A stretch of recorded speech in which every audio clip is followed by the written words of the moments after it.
سڵاوتان لێبێ و جەژنی قوربان لە هەموو لایەک مبارەک بێ. کە لەم عیدە بەعیدم من لە دیداری ڕەفیقانم، خواسا تۆ قەریبم کەی لە خوانی وەسڵی یارانم. لەلایەک عشرەت و شادی لەلایەک گردن ئازادی، ئەمن کەوتومە ناوداوی حەریقی ناری هیجرانم. خۆشحاڵین لە ڕووماڵێکی تایبەت لە دوو تەوەرەی جیاوازدا ئەمڕۆژ بە دیداتان شاد بووینەوە. تەوەرەی یەکەممان لەسەر مانە ئەخلاقی و مانە دینیەکەی جەژن و بە تایبەتی جەژنی قوربانە. لە جەژنە هەمومان گردن ئازادی لە یەک دەکەین و دەوترێت دەبێت کێشە و ناکۆچی و خلافەکانی ڕۆژانی پێشوومان لە یاد بکەین و بە یەکتری بڵێین خوا مبارەکی کە. مانای ئەخلاقی و بوعدی دینی جەژن چۆن بخوێنینەوە، چۆن کاریگەری جەژن لەسەر ڕۆح و لەسەر دەروون و لەسەر هەڵس و کەوتمان بکەین. ئەم جەژنە جیاواز لە جەژنی ڕەمەزان حەجیشی تێدەکەوێت.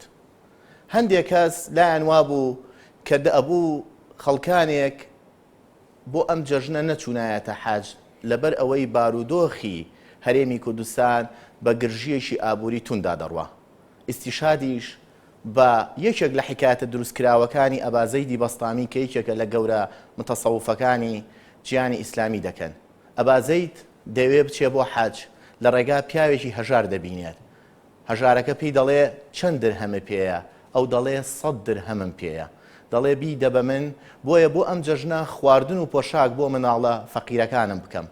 ئەبا زەیدیش ئەو پارەی پێیەتی و دایناوە بۆ حەج، دەیدا بەو پیاوە هەژارە و 7 جار بە دەوری پیاوە هەژارەکەدا تەواف دەکا و دەگەڕێتەوە بۆ شارەکەی خۆی، دەڵێ من حەجی خۆمم کرد. بۆ قسەکردن لە مانای لێبوردەی و مانای بەخشندەی و بوعدە دینیەکانی جەژن و جەژنکاری بە خۆشحاڵی و میوانداری دکتۆر محەممەد عەبدوڵڵا پێنجووینی ئەندامی لیژنەی فتوای زانایانی ئیسلامی کوردستانمان کردووە. دکتۆر گیان سوپاس دەکەین. زۆر سپاسی ئەوەکەم. پاش کەمێکی تریش کاک مەریوان نەقشبەندی لە شاری مەکەی پیرۆزەوە بە تەلەفۆن لەگەڵماندا دەبێ. دکتۆر، مانای جەژن دوور لە بوعدە دینیەکەی، هەمومان بوعدە دینیە بەرزەکەی ئەزانین. بوعدە کۆمەڵایەتەکەی چیمان پێدەدا؟ بوعدە ڕۆحەکەی چیمان پێدەبەخشێ؟ بە ناوی خۆی بەخشندە و میهرەبان، درود و سڵاو بە سەرگیانی پاکی پێشەوامان صلی الله علیه وسلم، یار و یاوەران و شوێنکەوتوانی تا ڕۆژی دوایی. سەرەتا لەم کەناڵە بەڕێزی ئێوە جەژن پیرۆزە ئازاد، جەژن پیرۆزە ئاراستەی تاکە تاکەی خەڵکی ئەم شارەکەم شاری سلێمانی و هەروەها خەڵکی هەرێمی کوردستان و بە تایبەت ئەو برا بەڕێزانەمان کە ئێستا پێشمەگەن و لەبەرەکانی جەنگن، پیرۆزبایی جەژنی قوربانیان لێ یەکەین و بە تایبەتر ئەو بنەماڵانەی کە ئێستا بنەماڵەی شەهیدانن کە لەم ساتە وەختەیە دڵیان پڕ لە ئێش و ئازارە، نەوەکانیان کەسەکانیان لە دەست داوە. جەژن پیرۆزەش وە جەژن پیرۆزەش ئاراستی ئەوانەکەین. هیواخوازین خوای گەورە برینەکانیان بۆ ساڕێشکە، تەعویزیان بۆ بکاتەوە بەوەی کە ڕۆحی ئەوان و گیانی ئەوان ببێتە مای ئارامیەکی سەرتاسەری هەتا هەتایی لە هەرێمی کوردستان. لە ڕاستیدا ئەبێ ئەو حەقیقەتە بزانین کە وشەی جەژن کە کاتێک بە زبان مانادێ لە واقعیشە بەرجەستە ئەبێ ئەوەی کە بەدی ئەکەین وەکو وێنەیەک خۆی بۆ خۆی لە واقعەکەدا پێمان ئەڵێ کە جەژن واتای چییە. کاتێک کە ئەڵێن جەژن بە زبانی عەرەبی کە لە عیدەوە هاتووە، عیدیش ئەگەر بیگەڕێنەوە بۆ وشە عەرەبەکەی خۆی بە معنا گەڕانەوە و سەردانکردن و هەواڵپرسین و لێکتر پرسینەوە. کەوابوو خودی جەژن ئەو پەیامەی پێەیە کە پێمان ئەڵێ ئەبێ هەموو ئەوانەی کە لە ڕۆژانی ترا و لە ماڵەکانی ترا خراپمان کردووە بێ لەم ڕۆژاکی کەینەوە. ئەبێ ئەو دڵانەی کە تا ئێستا لە ماوەیەکە لە ژیانە بەهۆی کە ڕۆحە حرەکەت و ڕۆژهەڵس و کەوتی ئێمەوە لە ڕۆژانە جۆرە لە زویربوون و تاڵبوون و گرژبوونی تیا دروست بووە، ئێستا بێ لەم ڕۆژەدا جارێکی تر ساڕێژی کردنەوە دروستی کەینەوە. چونکە ئەسڵ لەناو لە ئیسلامدا لە بنەمای کۆمەلگادا لە کۆمەڵاوشتی نیشتیمان و کۆمەلگایە ئەسڵ برایەتیە، ئەسڵ تەباییە، ئەسڵ خۆشەویستیە. ئەسڵێک لە ئەسڵەکان نابێ ئەو خۆشەویستی و تەبایە لێتی، چونکە کاتێک پێ دەڵێن مجتەماع، کاتێک پێڵەن کۆمەلگا کە هەبێ خەڵکەکان لەسەر ئەساس و بنەمای خۆشەویستی و یەکتر خوێندنەوە و پەیوەندی بە یەکترەوە یەکتر بناسن علاقان پێکەوە هەبێ ئەگەر کۆمەڵگەیە گەڕێکێک پەیوەندی پێکۆنەبێ پێی ناوتێ گەڕک کاتێ ناوی گەڕەکە ناوی کۆمەڵگەیەکە کە من و تۆکە ئەو گەڕەکە بزانین کێتیایە سەدانی یەکترکەین علاقەمان پێکۆ بێ وەلەوە گرنگتر خێزان کاتێ پێڵەن خێزان بۆ خێزانە چونکە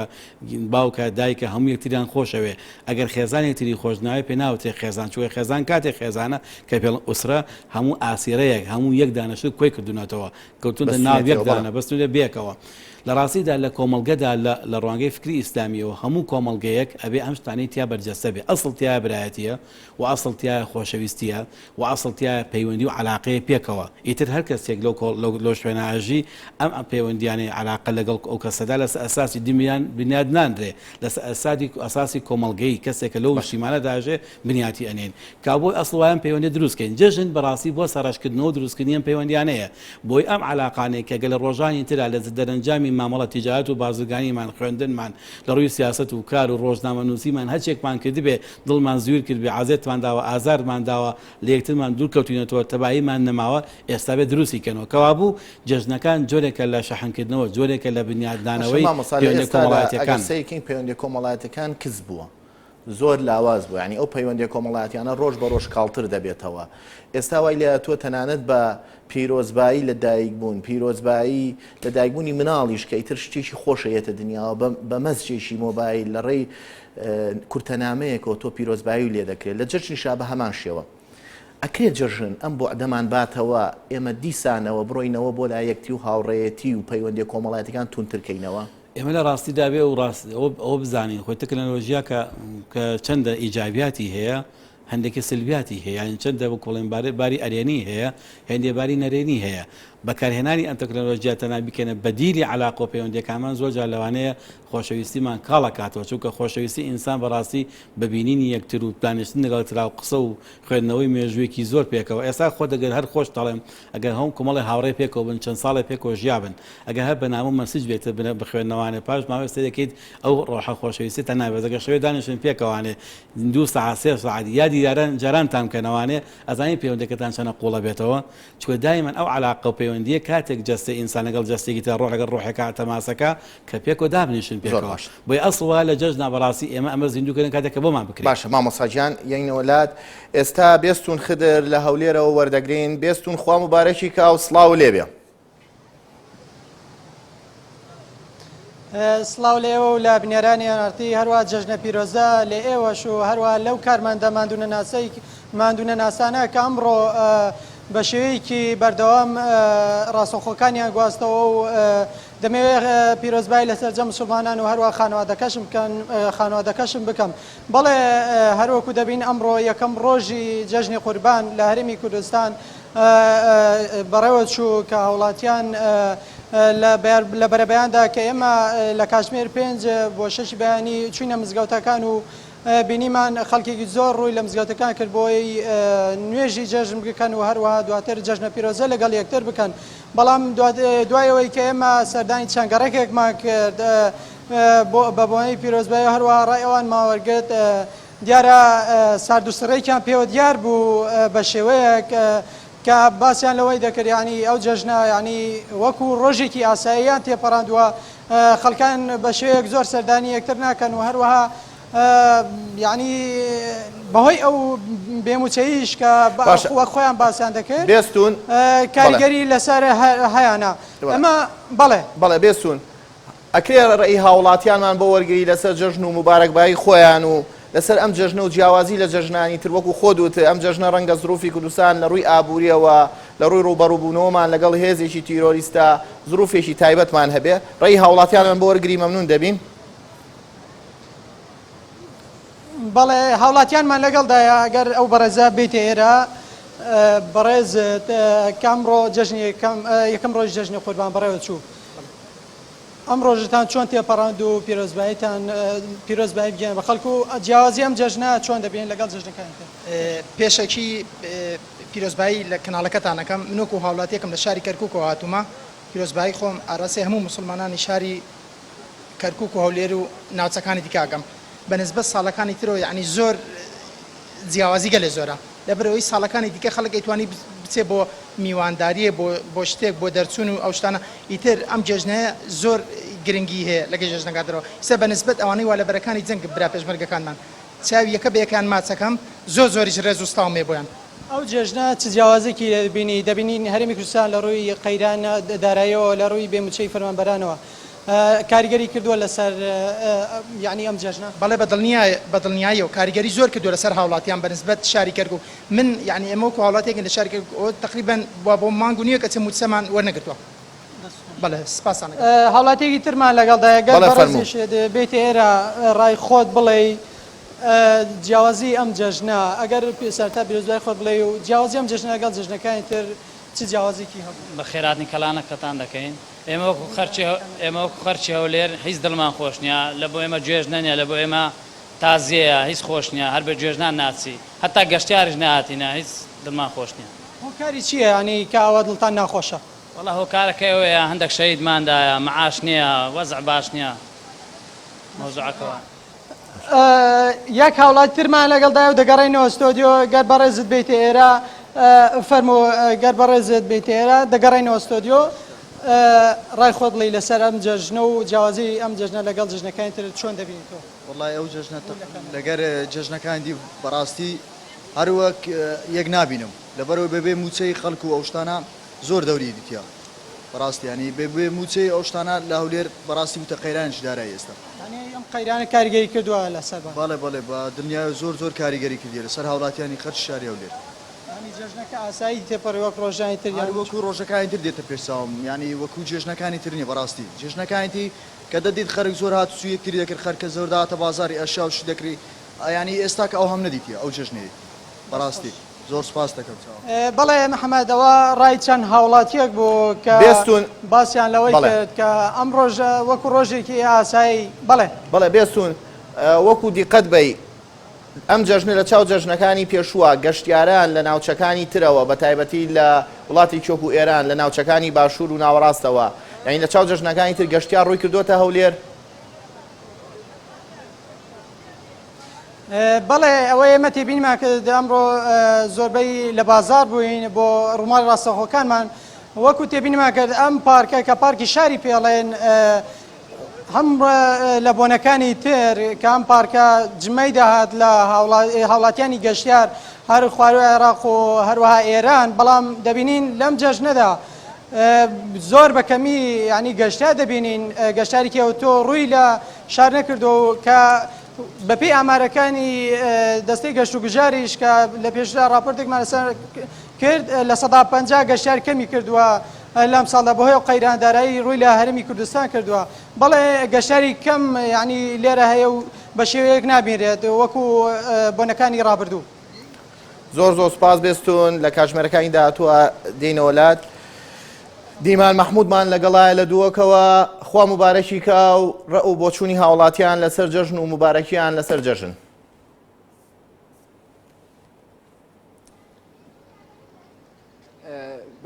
مبارک بیت بۆ هەوەژی و لە هەمی کوردستانیا پیرۆزە جارێکە دیجەژن لە با ماڵباتین شەهیدا و ماڵباتین پێشمەرگا کونو کە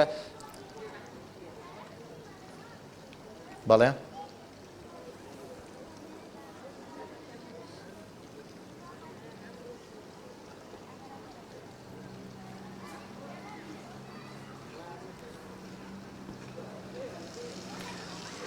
دیمان بەڵێ ئەکرێ باسی بەڕێوەچوونی جەژن و مەراسیمی جەژنمان بۆ بکەی لە شاری دۆک ئەم ساڵ جیاواز لە ساڵانی پێشوو زروفی کوردستان زروفێکی تایبەتە ڕێی هاوڵاتیان لەسەر ئەم جەژنە چییە بە تایبەتی دوهۆک کە ئێستا ژمارەی زۆر ئاوارەی شنگال و ناوچەکانی پارێزگای نینەوەی لە خۆ گرتووە ڕەو بۆچوونی هاوڵاتیان لە ئێستادا لەبارەی جەژنە بۆمان وەرگری سوپاس دەکەین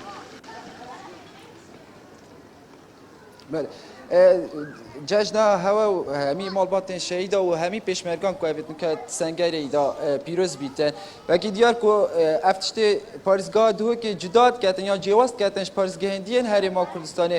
ev vê ceşnê da xelkê duhokê ceşnê digêrîtin nav petir ji 700,000 دوكي تشتديه كو باريزگاه دوكي جداد كاتنش باريزگاه دي او تبع عراقي هبونا چندين كفنا چندين شهيدان افريكا هن مالباتال دوكي تازيو شيني هنا وهن مالباتان بريندار لهنا بشويه كي گشتي جموجولا جشن وكي جشن برينو كانينا لمدفتن جزاري ولاتي باريزگاه دوكي گهلي ببي كايا الدفوان یا چابو گو خوب دینی که او دی بمچ بشید ولی هم اگر بسیار که اف ججنال دفوا چابو چاب ریوچو خدي ام بيجين ام علم تيد بيجين عيد عيدا قربانا ذي نقلي نها تكرن خاصة باريزگاه دو كي نها تكرن ايج برايد ميت آوره بين شينابت او المقابل اللي مال بن شقيت دارا بن والبن شادرا بن والرزيل بن ام كيفي بين يا دوي پیشمرگه ما شهرت کردستان سنگرا و شهید آمد دین بریندار آمد دین و دشمن گله محاولات کن گله عرض مستاندی جی بینی اسنها خود ناینه بجا گله جارا که اوان نصحته جبو همی کردا بو همی بار پرسید ما و همی حزبا هندی جارا جهاد و حج و عیتنا بردرازین کامرو بینه هوجت دیر بچو مصرفی بکیم. یعنی بگشتی جموجولا جشن چابو یعنی خدای جشن نهات یکرن ظلامه هندک بچو کایا کری او يبقى شيء بشكا صابكي وحتى بشكا جي هندك جلقيت عيدت كرين هندك جي هيش او رد فعلك قال دافكو كريت واقع هرمان انا البرخب دافا بشكا جلقيت عيدنا كرينا جلقيت بيش مرقه يتكرين زباطه يتكرين يعني كاب بشكا بينا مستعد مشينا سينجي تشبرا واسيفيد كي هركس ماني مقوته هو حاج وجهاد تينا دري مالا مروفي حاج او جيراني تي برسيبت برايه تي برسيبتي محتاج بت تيركي هكا تشق سوريلان باشي حجر سر بصرمانا فرض بي تش عائلته تش ملتته يا دويشي عيدا ما اس عيدا بيش مرقه قهرمان دريت فنجيتو ماشيت كي ودستو بيتوان ووادي كي شهيدا ومالباطا واسهيفيت كم هيفيت كم اب عيدا بالرمزك بو مهمياك ونهات يكنش بربرايه ما عيتا وبكي جنابي سروكي قوتي عيدا قربانا وام قربانا الشنقاري بدي ام عيدا قربانا التلكيفي بكين برايت خويت فلاويت ازدي ازاد كين وام هيفي دارين شهمي بربرسين ما كاس نبيج ازبو فلاني كمان بو فلان شخصيان فلان حزبي ام همي بو في ملتي بكين بو في كردين يبكين فيغا في بلا منصب وهمي مين نجه خدا حتى ام كردستان اخوي جستي دجمنا رزقال كين باشي ام دي عيد الشاي شنقاري كين وام التلكيفي كين بله مافيا بوچنا ولاتیا کی دیجی ورگیرین دو جشن جموجولا جشن کایا جموجولا جشن پاریزگاه دو کی بگشتی چابویا بله اگر بحث کی کا جشن چابو سپاسیاوت که این دست به که جشن همی خزان شهید و پیشمرگین کردستان و شروان کو افرو کل برخدانا کوبانه برانبر دجمنا و تیرور راستیان لی گشتی جشن افرو کل کردستان بگشتی دو کی تایبتی جشن گلک ساراتی په و دیتیه او جی یا گرین که و افریقا چندین شهید مداینه و شر تیرور یه همی جهان سر ملت کردستان بتنه شرک مازنه لورا اوه بویا جه کارت کرنه کو شهید مهنه خلق نشد به حماست و برینی که جشن بگیرد و یاد ویجی کارت کرنا بود جه گلک سر حولاتین دهو که کریه کو اوه هندک شواسه مانگه زیدتر مچور نگرتیه راستی جشن پیرانگی گلک ساراتی دیتیه یا سیج یا شمیا گرینتر افریقا گلک آواره دیمان سپاس دکین لکاش دیمان سپاس چونکو نزدیکی تاخی منهات این جشن نهال کادریای دیمان سپاس دکین لکاش مرکانی داتو ورد گرینه و بو شونیتر مامۆستا گیان من پێش ئەوەی مناقەشەکە دەست پێکەین ئیستیشادم بە حکایەتێکی مولەفەق یاخود دروستکراوی سەرزاری ئەبازەی دیبەستامی کرد. ئەگەر ئەمە لە ڕووی تەسەووفەوە جیایکەینەوە لە ڕووی شەرعەوە لەم زروفەی ئێستادا حەد جایز بوو بکرێت خەڵکانێک پارەیەکی زۆر سەرفکەن یاخود ئەو پارەیە و ئەو قوربانیە ئەکرا لێرە سەرفکرێت لەبەر ئەوەی مەعاش نییە خەڵکیشی هەژارەوە پێشمەرگەکانت لە بەرەکانی شەڕان و خێزانەکانیان لێرە ڕەنگە جەژنیان نەکردو بێ. ڕاستی ئەم بابەتە مکۆڵین یەک لایەن نییە بێ چەند لایەنێکی هەیە لایەن یەکەمیان ئەوە تا کە ئەوە بزانین لە هەرێمی کوردستانە تا ئێستاش لە هێزال بەڵێ لە ڕووی ئابووریمان نەختی خراپە یا بڵێن ڕاتب و معاشی هاوڵاتیانمان کوفەرمەبەران تا ئێستا نییە بەڵام هەرێمی کوردستان لە ڕووی ئابووری و دەوڵەمەند بووە الحەمدولillah وڵاتێکی باش بوو و زەمانێ بوو باش گەشا بوویەوە بەڵام خەڵکەکەی تووشی جۆرێ لە ئیسرافکردن هاتبوو جۆرێ لە زیادەڕاویکردن لە خەرجکردنە ئەومان لە یاد نەچێت زەمانێ بوو لە جەژنەکانی پێشینە ئێمە ئەزانین زۆر جار هەیە خەڵکە هات کێشەی خێزانی هەبوو لەسەر گۆڕین تاقمێ قەنەفە کە لە نێوانی جەژنێ بۆ جەژنێکە 6 وەرەقەی پێداوە بگۆڕێ ینی گەشت بۆ حەدێکی وەها زۆر لە زیاد لە ئیسراف کاتێکە ڕازانەوەی ماڵێک بۆ جەژنێ جاری وەڵ مەسەفەکەی ئەچوە 3-4 میلیۆن لە کاتێکە کە پێویستی ناکرد ئەوەندە بکە ئەبێ ئەومان لەبیر نەچێ خۆی ئەم بابەتە بەڵێ ئەو لایەنێ سلبیە کە ئەمە جۆرێ لە کەم درامەتی دروست بۆ بەڵام لۆ لایەش و ئیجابیە کە بەبێ خودداچوونێ بکەین لە ناو خێزانەکانمانە هەموو تاکێکی کوردی ببزانێت ئەگەر لە مۆدوارات وەرگرت وەزعی ئەدارایی باش بوو با بزانێت تا سنوورێک بۆی هەیە ئینسان خەرجی بکە باقیتری باشەکەوت کە پرۆژە مەشروعی جوانین پێ بکەین نەک هەمووی خەرجکەن لە شتانێک کاکە زۆر جار هەیە بابی ئیسرافەکو پێم وتی ئەم لایەنە بێ پێویستە هەمومان بیزانین لەلایەکی ترەوە گەر هاتوو لە مجتەمەعێکە لە کۆمەڵگەی کوردەواری خۆمانە کارگەیشتە و حاڵەتی کە خەڵکانێک بناچار برسی ببوون بێنان و بێ ئاو بوون کابراش لەو لاوچێ حەجکە لە ئیسلامە پێ ناڵێ حەجە حەجکاڵە ئەو پارە بێنە بیدە بۆ بێنان و بێ ئاوە ئەوە لە ئیسلام و لە دینە کەسێک گەر حەجیشی لەسەر واجب بوو بێ پارەی حەجی حازری هەبێ بەس لە پاڵیا خەڵکێک هەبێ برسی بێ هەبێ برسەکە تێکا ئەمە وەرەگرین بەڵام کاگمەریوان بە تەلەفۆن لەگەڵمانە لە شاری مەکەی پیرۆزەوە هینەوە سەر ئەمەی کە حەجایزە لەم کاتەیە کاگمەریوان سڵاو لێ بێ و خوا مبارەکی کا لە تۆ و لامو حاجیانی کوردیش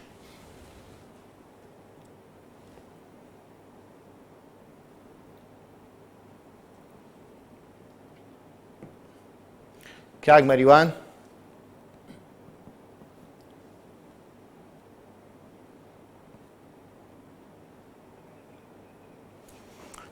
کاگمەریوان دیارە پەیوەندەکەمان لەگەڵ کاگمەریوانە پچرا هەوڵ دەدەین وەریگرینەوە با مەسابینەوە سەرەوە لەم کاتەیە پندێکی کوردی هەیە بە ئیسیشاد بە عرفێکی دینیاڵێ پارو لە دەم بکەوێتە خوارەوە بۆ کۆش باشە ئێستا زروفێکی اقتصادی خراپانێ خەڵکێگەی موچەی وەرنەگرتووە خەڵکێگەی برسیە و ڕەنگە جەژنی نەکردو بێت جلی بۆ مناڵی نەکردو بێت دراوسەکەی لە تەنیشتەوەیەتی ئەچێت حەجەکە یعنی ئەم حەجە جاییزە ئەم حەجە خوا قبوڵی دەکا قسەکەم ئاماژە پێکە دەگەر هات و گەشت دەرەجێت تەمەن برسێتێکە و نەبوونەکە پلەی خۆی هەیە لە پلەیەکە کە ئیسلام ناوی ناوە پلەی ناچاری فەمەن اضطر غیر باغ ولا عاد ئەو پلەیەک ئەگەر هات و کەسە ناچار بوو لەم حاڵەتانەدا زۆر جار هەیە حەڵاڵێکیش حرامێکیش حەڵاڵە بێ ئەگەرش ئەو پلەیە بوو ئەگەر ئەو پلەوە ئەو دەرەجەی یەکەمی زۆر برسێتی لە کۆمەڵگەگا مەسەن کەسێکە زۆر نەبووە لەم کاتەیە حرامێکە خوا حرامی کردو بۆ حەڵاڵە بێ چ جا ئەگەر هات و لە کەسە لە پاڵیا دەوڵەمەند بێ و پارەی هەبێ و نەیداتێ چ جا لە کەسێکە گە پارەی هەبێ چێ بۆ حەج بکە بەڵام بەش ئەو نەدا ئەگەر حرامی بۆ حەڵاڵ بێ ئەوە حتممە حەڵاڵەکە ئەم هەرچاتر حەڵاترە بۆی بەڵام ئەوگری لەم کۆمەڵگەی ئەمڕۆی خۆمان ئەگەی وێنایکی ئێستا مجتەمەعی خۆمان بکەین مجتەمەعی ئێستای کوردی خۆمان بەڵێ ڕاتب و معاش نییە بەڵام نەگەشتوتە ئەو دەرەجە و پلەی کە بڵێن زۆر ناچاری بێ سپاس بەخوای گەورە ئێستاش لەگەڵ ئەوەیە کە ئێمە بینین هێندێک خانەوادە و خەڵکانی مەسەن دیندار هەن کە پارە و ماڵەکانیان دەوڵەمەندەکانی کوردستان لەم جێژن و مناسەبانە بەردەوام گیرفانیان کراوە بووە ئێستا ئەزانم مەسەر من خۆم ئاگادارم لە بەڕێزێک ئاماڵە ئەم مانگە زیاتر لە 200 خێزانی هەموو پێداویستی جەژنی بۆ بدنە ماڵەکەی خوان بە هەموو شتێکەوە لە پارەوانە حتا خۆراک و خۆشمامەساکیانیەوەلایم خاڵە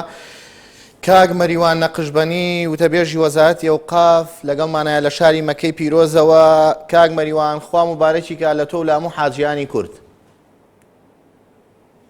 بارێکی کە بە ناوی حاجیانی کوردستانەوە پیرۆزبایی جێژن لە بەڕێستانەوە خەڵکی کوردستانەکەی باشە کاگمەریوان بارودۆخی حاجیانی کورد لە شاری مەکەی پیرۆز لە مەراسیم و مەساریشی حەجا ئێستا لە چه ئاستێکدایە دوێنێ حاجیانی کوردستان گەورەترین و گرنگترین ڕۆکنی حەجی ئەمساڵیان ئەنجامدا و ئێستا کە قسە لەگەڵ جەناب دەکەم بەشێکیان لە گەڕانەوەن بەرە و شاری مەکە و سەرقاڵی هەتمی شەیتان و ئەو ڕێوڕسمانەی کە هەیە ئەگەرچی بەشێکی زۆر لە حاجیانی ئەم ساڵمان پیر و پەککەوتە و هەندێکیان کە مندانیشن بەڵام لەخوا بەزیاد بێ کە لەم قەرەباڵخی کە هەیە ئێستاکیە کە ڕەنگە پێ بڵم لەناو ملیۆنان حاجی دنیاین تەندروستی حاجیانی هەرێمی کوردستان باشە و هەمویان بە حەماسەتەوە ئەم گەشتە ئیمانی ئەنجامەدەن ژمارە حاجیانی کورد چەندە؟ زیاتر لە 20,000 حاجی کورد لە هەموو پارچەکانی کوردستان و دنیاوە هاتوون بۆ ئێرە بەڵام ژمارەی حاجیانی هەرێمی کوردستان دوای وفاتکردنی دوو حاجیمان ئێستا 3652 حاجیە. بەڵێ کاک مەریوان پێشووتر دەبینرا هەندێک بۆ چوونی متعەسیب و تەعەسسوبانەی تند و تونڕەوانەی لە هەندێک وڵات و بە تایبەتی ئەوانەی ئەگەر بڵێین وڵاتە عەرەبیەکان بەرامبەر حاجیانی کورد دەنوێنرا. ئەم ساڵ شتی وا بینرا بە تایبەتی کە کاتی حاجیانی کورد ئاڵای کوردستانیان بەرز دەکردەوە. ئەم ساڵ شتی لەو شێوەیە هەبوو؟ ئەمساڵ بەشی هەرە زۆری حاجیانی دنیا تعاتوفێکی زۆریان لەگەڵ هاوسۆزێکی زۆریان لەگەڵ خەڵکی کوردستان هەبوو بە تایبەتی دوای ئەوەی ئەیانزانی هەموو خەڵکی حاجیانی دنیا کە لە 1970 دەوڵەتی دنیاوە هاتوون ئەیانزانی کە کورد ئێستا لە شەڕێکە لەگەڵ گروپێک بە ناوی ئیسلام بە ناوی داعش کە دروشتی لا إله إلا الله بەرزکردەوە ئەو هاوسۆزیە نێودەوڵەتی کە هەیە بۆ کورد لێرە ڕەنگی داوەتەوە بەڵام بە پێچەوانەوە ئەمساڵ حاجیانی عێراق بەشێک لە حاجیانی ناوەڕاست و باشووری عێراق بە تایبەتی حاجیانی باشووری عێراق ئەوان کەمێک تعەسوبیان هەیە و ئەبینن کە خەڵکی کوردستان بژمارەیەکی هێزگار زۆر ئاڵای کوردستانیان بەرز کردوێتەوە لە هەموو شوێنەکان ئاڵای کوردستانیان لەگەڵ خۆیان بردووە بە پێچەوانەوە ئاڵای عێراق هێزگار کەمەبینی هەستەکەی ئێستا عێراق تەنیا بریتە لە هەرێمی کوردستان ئەگەر بێت وسەیری ئەو 25,000 حاجی عێراقی کە لە عەرەب و العەرەبی سونە و شیعە پێگەن لە بەرامبەر ئەو 3600 حاجی کووردا هەستەکەی کە عێراق تەنها هەرێمی کوردستان ئێستا لێرە. کاک مەریوان ئەو تەعەسسوبانەی کە تۆ وتت تەعەسسوبێگەیە بە تایبەتی لە خەڵکی ناوەڕاست و باشوورەوە چیان نواندووە یعنی چه حاڵەتێکیان کردووە کە ئێوە هەستکەن تەعەسسوبێک و هەستکەن ڕقوچینەیەکیان هەیە بەرامبەر حاجیانی کورد؟ سەرەتا کە هاتینە شاری مەدینە لەگەڵ حاجیان کە ڕۆشتینە شوێنە پیرۆزەکان و ئاڵامان پێبوو عێراقیەکان چەند حاجیشی عێراقی هاتنەوەمان بە تایبەتی هەندێک لەوانەی کە بەرپرسی حەجی پارێزەکانی باشووری عێراق بوون ئەوانە بۆچی تەنها ئاڵای کوردستانتان پێ بۆ ئاڵای عێراق بەرز ناکەنەوە عێراقین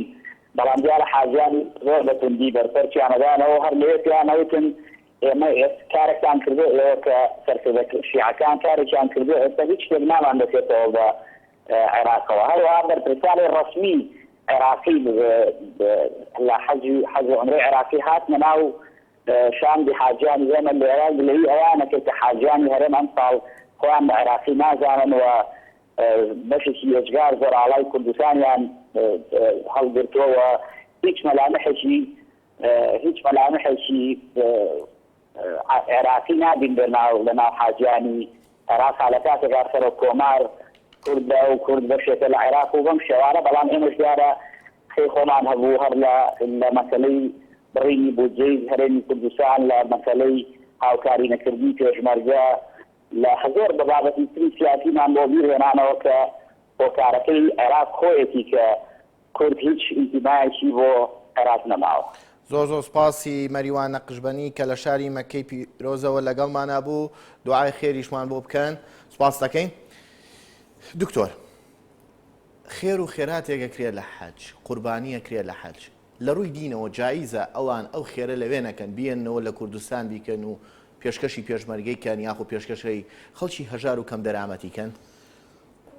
ئەو قسەی کە ویستم تەواویکەم پێشتر حەزمەگە تەواویکەم لەبەر ئەوت مەگەر لە کۆمەڵگەی خۆمان کوردەواری خۆمانە ئەلحەمدولایە ئێستاش تا ئێستا لە هێزال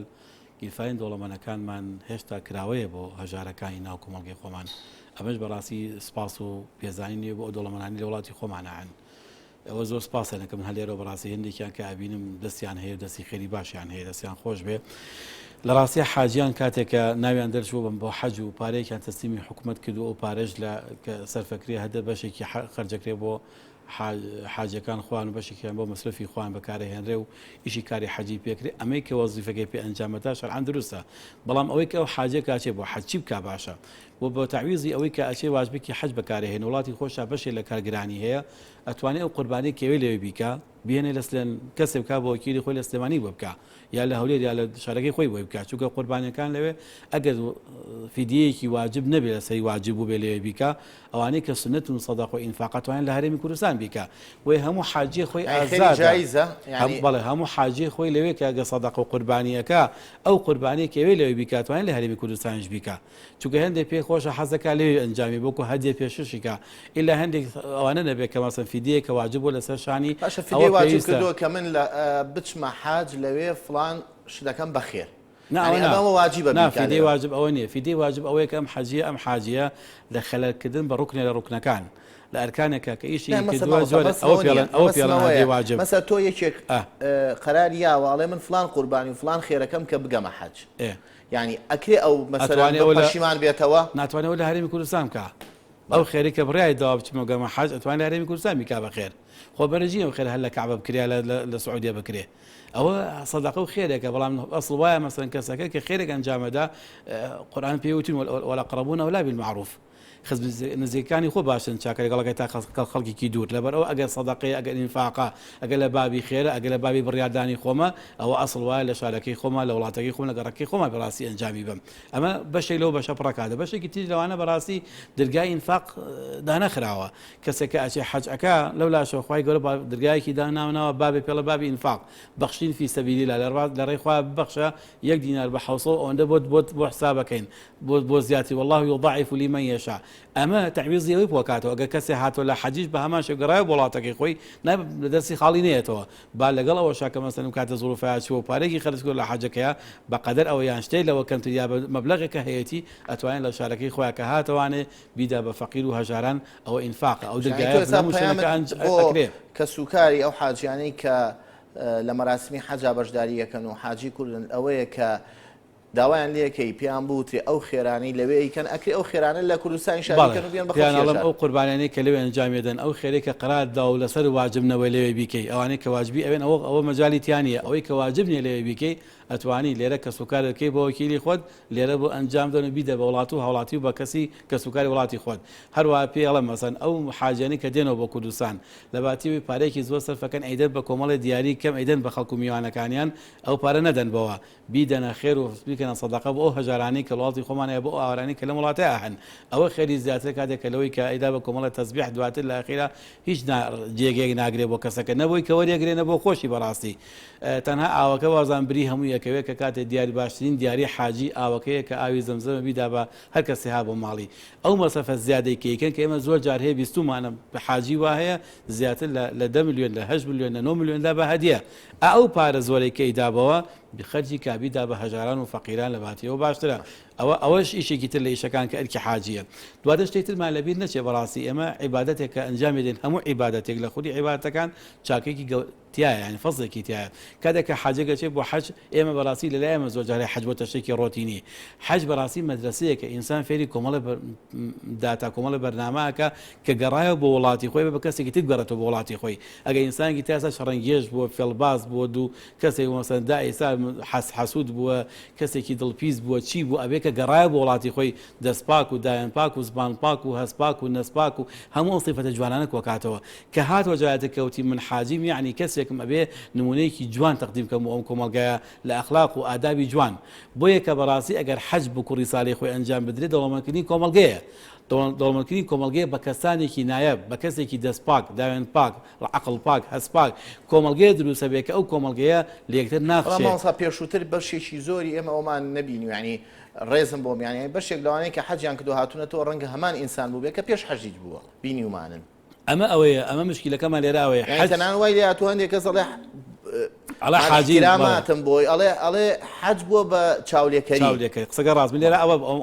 قسەم ئەوەیە ئەڵێم پێویستە کاتێک ئێمە خەسێکەچێت بۆ حەج وڵاتی خۆمانە پێ بڵێن ڕیسالەی حەج چییە ڕیسالەی حەج تەنها ئەوە نین بچینە ئەو شوێنانە و چەند جێگەیە بگەڕین و بینەوە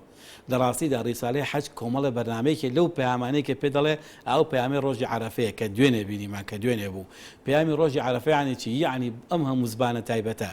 لە هەموو دنیاوە لە هەموو جیهانەوە لە یەک سنتەرا کۆبۆتەوە پێت ئەڵەیە کە ئەم دینە پێوتوین ژیان هەمی ئاوا هیە ئەبێ هەموو تەبابین پێ دەڵێ هەموو ڕەنگان خەرە ئەولاوە هەموو زبانەکان خەرە ئەولاوە هەموو کولتورەکان وەلا بنێ هەموو ڕق و کینەکان وەلا بنێ وەرە پێکەوە لە یەک جێگە کۆبنەوە لەسەر مشتەرەکێک شتێکە مشتەرەکی هەمووانە مشتەرەکی هەموو خەڵکانێکیە ئەڵڵایەکە لە کێوی عەرەفا پێک و داوای لێەکەن ئەمە ڕیسالەیەکی گەورەیە ئەگەر ئابۆ پەیامۆ حاجی ئێمە فێر بێتەوە وڵاتی خۆمان فێرە بێ کەیتێک کولتوری ڕق بەکار نەهێنێ کولتوری ڕق شتێکە هەبێ فڕێ بێن هەمومان کاتێکە لە کۆمەلگای ڕقمان بەکار هێنا پاشە بوون و دژاتی یەکتر و خلێکتر نەخوێندنەوە و دنیایەک بەسەر کۆمەڵێک لە فیتنۆ لە بەڵام کە ئەممان دروستکە لە کۆمەلگای یعنی تەبابوون و پێکەوەژیان و پێکەوەڵکردن ئەمە ڕیسالی یەکەمی ڕیسالەی دووهەمی پێت ئەڵێ ئەو گەلە زبان جیاوازانە ئەو ڕەنگە جیاوازانێک کە لە دنیادا هەن هەر هەموو بۆ تەواوکەری ژیانن بۆ ئەوە نین ڕەنگێ بڵێ ئەوی تر بتوێنێتەوانێ ئێمە بۆ نەکرایی مەسەڵەن من کوردی دژی عەرەبی دژی کورد بێ بەریوان ئاماژەی بۆدا کە بەشێک لە حاجیانی باشوور و ناڕاستی عێراق ئەڵێ بە شێوەیەکی تەعەسسوب و ڕقەوە سەیری کوردەکانیان کردو و حاجە کوردەکان ئەمە ئەوەیە ئەمە بەڕاستی ئەوەیە کە کۆمەڵگەی کوردەوە عێراقیان بڵێن ئیسلامی بەعام وەکو بڵێن زۆر جار تەعتیمە کرا کۆ تەغزیە کرێ بە کۆمەڵ ئەفکارێتی ناوەکی کە خۆی ئاگای لە خۆی نییە پێ تەغزیە کراوە بەش مامۆستا بۆچی باقسەکەم کە وقایەیەکی بەڕاستی بەهێز نییە لە کۆمەڵگەی ئیسلامیە وقایە نییە بکۆڵم پارێزە و پارێزەرێکی باشمان نییە بۆ پاراستنی ئەم کولتورە جوانانە لەبەر ئەوە کە پارێزگاری باشن نییە ڕافیدی باشت نییە زۆر بە ئاسانی کاری مامۆستا قسەیەکەی ئەڵێن کۆمەلگای ئیسلامی کۆمەلگایە کە ڕۆژ بە ڕۆژ تەسامح و لێبوردەیی تایدا کاڵ دەبێتەوە یعنی تەنانەت بەشێک لەوانی کە تۆڵێ ئیستیشا دەکەن بە یەکێک لە حەدیسەکان ئیتر نازانم صحیحە باز لەوە کە ئەگەر یەشێک زلێشی لێ یای زلێشی لێبەرەوە یعنی باز لەوە کرێت تەسامح لەم کۆمەلگایانەدا نییە شتی وا هەیە مەسەر عینۆ بێن خوێن بە خوێن و چاو ڕق بە ڕق تۆڵە بە تۆڵە ئەرزەکەم بەمە لەو تێکەڵی نەکەین شتێکمان ئەمە ئیسلام کارێکە باسی دینەکەین دین یەکەیەکە ئەم یەکەیە کۆمەڵێک کۆڵێن چۆنە ژووری تایە هەر بۆ بێ کاری خۆیەکە شتێکمان هەیە پێڵەن قانون شتێکمان هەیە پێڵەن دستور شتێکی پێڵەن قەضا ئەوەی کە ئەحکامی قەضایە جیا لەگەڵ ئەحکامی سلم و ئەحکامی مجتەمەعە ئێمە کاتێکە کەسێک قاضی بێ ئەگەر کەسێک دووگە شەڕیان کرد ئەو کاتە بێت چی حکمەدا دەستی قەتان دەستی قرتێن ئەوە تایبەتە بە حکمی قەضاییەوە علاقەی بەسەر من و تۆ نییە منێک کە ئێستا مامۆستاکم لە ناو خەڵکات تۆش ئەگەر هاوڵاتیەکی ئەگەر من تۆ شەڕشمان بێت یەت بێت و قەز بە قەهینمان نییە چونکە ئەو ئیشی حاکمە ئیشی قەزا و سوڵتەیە ئیشی من و تۆ نییە نابێت من این بەگەڵ تۆ مارەسەیەکەم ئەگەر مارەسەم کاوە پێچەوانەی پەیامی ئیسلامیەکەم کردووە ئەوە شتێ بەڵام لە ئیسلام ئەوەی کاڵێ ئەوە دێودەرەوانە بەڕاستی لە ئیسلام ئەوەمان نییە لە ئیسلامە پێمان ئەڵێ لە ئیسلامە ئەسڵ لە کۆمەلگەیە لە مجتەمەع برایەتیە برایەتیش پێویستی بەوە هەیە ئەگەر براکەی خۆت لە زویر بوو محاولە کە زوورتری مەکە بەڵکو ئاشتی کەرەوە زانە سەبەبی ئەوەی چییە ئەوەی ئەو قسەی غەزالی کاتێکە پێ دەڵێ ئەگە کەسێ بەردێکی تێگەتی یەسەر بەردەکاڵ مەگرە و تێگرەرەوە بزانە جارە پێش هەموو شتێ بە سەیری خۆڵکە بۆچی تیانگە بە خۆڵە بۆچی تیانگرتم لە ڕۆشنەکەم خراپ بوو قسەم پێوتووە قینی لێم بوو حرەکەیکی خراپم کرد ئەبێت لە خۆت یەکدانە هەفتا پرسیار لە خۆ بکە لە هەفتاوێکە بڵێ خەتای ئەوە ئەمە پەیامی ئیسلامیە ئەڵە کاتێکە بەردێکی تێگرتی ئاوا بیرکەرەوە نەگوابی کە تۆ خراپ بەدەکەڵ بۆچی یەسەر بەبێ بڵێ بۆچی تێگریتەوە ئەبێ هەفتا بۆچی بەخۆ بڵێیت لە هەفتاوێک ئەمجا بڵێ لەوانەیە خەتا ئەو بێ حەقی وامجا بەدەکی تێگرمەوە کەسێک ئەگەر هەفتا پرسیار لە خۆی کا لە هۆکاری ئەو بەدەبووان تێگر حتمما شەڕ ناکا لەگەڵ بەرامبەرەکە ئەمە کولتوری ئیسلامی بەڵام پێم ئەم کولتورە بۆچی خاوە بێتەوە ئەم کولتورە بەڕاستی و پێم وتی لە کۆمەلگەی ئیسلامیە کاتێکە تۆ مەداریسێکت نەبێ خەڵکی تیا پەرەدە بکەی کاتێکە تۆ ڕافیدێکی گەورەت نەبێ ئیسلامێکی جوانی تیا بڵاوکەیتەوانێ ئیسلامێک کە لە ڕوانگەی عێزانست و عیلمەوە بێت چونکە ئیسلام بەڕاستی پێ دەڵێم ئیسلام تەنها ڕۆشنبیریکی سەر ڕۆژنامە نییە ئیسلامێ بە عیلم فێری بی ئیسلامی بە خوێندن فێری ببی ئیسلامی بە دراسەی خەڵک فێری ببێ ئیسلامی بەڕاستی بێ بخوێنێت چۆکدابا بفێری بکە ئێستا لەم ڕۆژگاری ئێمە ئیسلام خەڵکی بەشتێکی ڕۆشنبیری ڕوت سەیریەکە یا بە کولتورێکی کۆن کە ماوەتۆ ناو کۆمەلگایە کە هیچیان ئەمانە هەمووی شێواون ڕاستیەکەی پێویستیت بەوە هەیە کە تۆ لە وڵاتی خۆتا گەبدوێ کولتورێکی جوانی ئیسلامی لە کۆمەلگا بڕەخسەنی ئەم شتە جوانانە لەناو کۆمەلگا شەق ببێسێ بێتە ئەسڵی لە کۆمەلگەدا ئەبێ بەڕاستی مەدارس گەورە دروستکەی ئەبێ پرۆسەی خوێندن زۆر مامۆستاجان مای بەرنامەکەنەماوە دوا پەیام دوا پیرۆزبایی و دوا پەیامی کەسێک کە پسپۆر لە بواری دیناوە کەسێکی ئەندامی لیژنەی فتووە بۆ خەڵکی کوردستان چییە؟ من لێرەوە جارێکی تر دووبارەیەکەمەوە پێویستە هەر هەمومان ئێستەکانە لە کوردستانە